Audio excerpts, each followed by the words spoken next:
Hello everyone. Today we talk about how to fix the app of TikTok. We will go to settings, then we click on apps.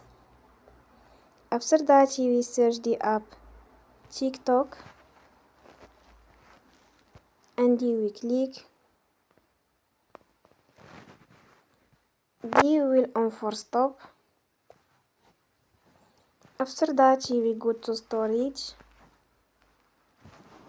Then we click on clear cache. In the end, turn your phone and you will recharge your phone again. Don't forget to support us by like and subscribe. See you next time and thank you for watching.